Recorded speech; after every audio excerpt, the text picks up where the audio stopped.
this number raised a lot of eyebrows, a 15-point gap in a race that a lot of people have said is pretty tight, could be a nail-biter. So is he just going to run away with this and surprise people? Well, we're going to see on Tuesday night, Kayleigh, if it is going to be a nail-biter. But the data suggests that Sayed has been able to build a coalition of younger voters, particularly under 50, and been able to make inroads with educated voters. And that coalition looks to be a pretty successful recipe here in the Democratic primary. Well, I'll tell you, watching these numbers evolve is incredible. The way you present numbers from January, April, and July. El-Sayed goes 16% up to 24%, now at 54%, and it's been a little bit less optimistic for Haley Stevens.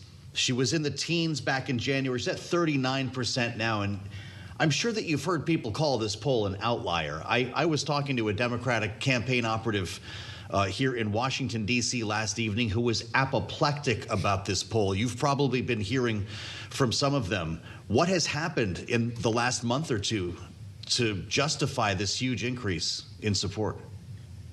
Well, there was another candidate in the race, Mallory McMorrow, and she was polling pretty well in our numbers in April, and she drops out of the race. And the idea there was that her vote would go to one of the two candidates, Stevens or El-Sayed. Now we know. It looks like that vote has essentially split itself, not really coalescing around one of the two candidates. And because of that, El-Sayed's been able to maintain that edge he's had over Stevens in all of our polling, really since April. In January, we had Stevens a little bit higher, but she's been struggling in our numbers. Well, and of course, she is backed by the establishment and has establishment Democrats like the one Joe was speaking with apoplectic, because the concern is that she's the one who would be able to beat Mike Rogers in the general, and that he would potentially be the victor in the other scenario. And I wonder, Spencer, if that's what your polling bears out. Well, it's interesting you bring that up, because we saw that come across the newswire this week, that general election polling that had the two Democrats against Mike Rogers. What was interesting in there is that they didn't measure the primary, which is this week. And that kind of raised an eyebrow from the Stevens camp that why wouldn't you put out that primary number unless it's not a good number? And the better number to look at would be the general election. We see this all the time with viability. We talked about President Trump. Is he a viable candidate back in 2016 for general elections? It's what the campaigns will use to try to find a message to move the needle in their direction. I'm not sure it's going to be enough here for Stevens. Do you have head-to-head numbers for a general election? We haven't pulled a head-to-head since January, which we had it as a tight race as well with El-Sayed. Yeah. But that's been 7-8 months ago. The fact of the matter is, if your name is Mike Rogers, you're just hanging out listening to this interview, enjoying every minute of it, right? Well, I'm not so sure Mike Rogers has got this thing in the bag. I know the Democrats are fighting right now, and it's divisive, but, it's kind of like on the other side down in Texas, the Republicans, with Tellerico. Everybody tries to line up their opponents thinking, oh, maybe Paxton would be easier than Cornyn. Here in Michigan, maybe El-Sayed would be easier than Haley. But at the end of the day, I think after the primaries, the candidates, they'll work together. The divisiveness usually, fades away, and we'll see a coalition build. So I don't put too much stake into that at this time. Well, as we consider the dynamics for November, regardless of who wins, how high will the conversion rate be among Democrats if their preferred candidate in the primary loses to then go out and vote for the person who is victorious in the general? Or is there a likelihood of lower participation in that scenario?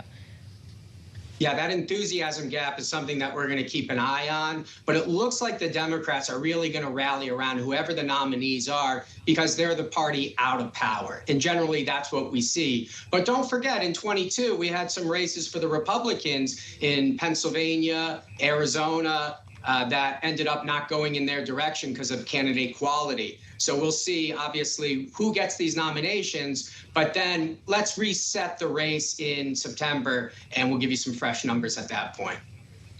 Would love to move to South Carolina and the numbers that you have on the special Republican primary for U.S. Senate. This is, of course, the seat that was held by the late Senator Lindsey Graham. Got to be honest here, Spencer. I'm surprised Darlene Graham is not first. Ralph Norman is at 22%, followed by Graham at 19%, Russell Fry at 12%, Mark Sanford at 11%.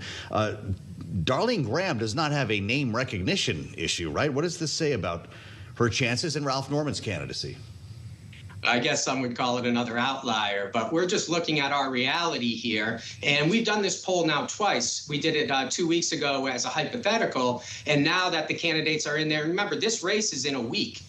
South Carolina has a truncated process here where if nobody gets to 50% on August 11th, there's going to be a runoff on August 25th. So this is all happening really fast. And it looks like Lindsey Graham's sister, who is now the senator, is struggling to get name recognition and viability come the general election. And we saw South Carolina not necessarily line up with the Trump endorsement in the gubernatorial race. We're going to see what happens here in this Senate special election. And in South Carolina, you were talking about the economy.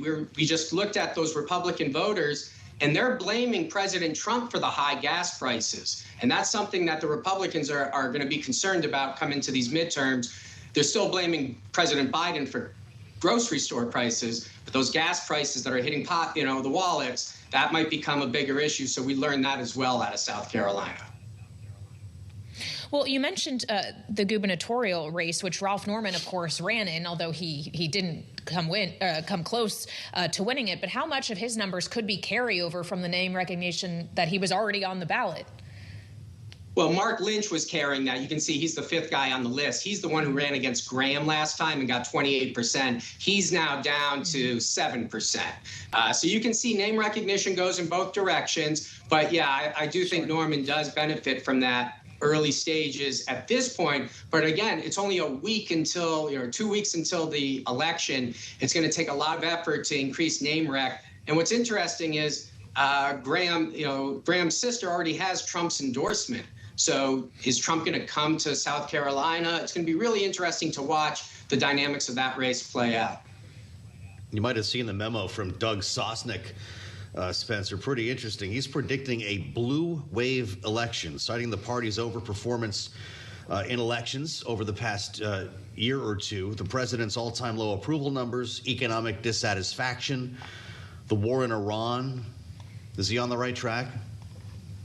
Yeah, our national generic ballot test has had the Democrats up by double digits for a few months. That tells me it's kind of baked in, that 10, 11-point spread. And that's a very large spread when we think about historically where we see these generic ballot test numbers. And that's why the Democrats are a little bullish in Ohio, in Texas, in Alaska, because now if those numbers get to double digits, states that look to be out of play come into play. And there you could have that blue tsunami that people are looking for.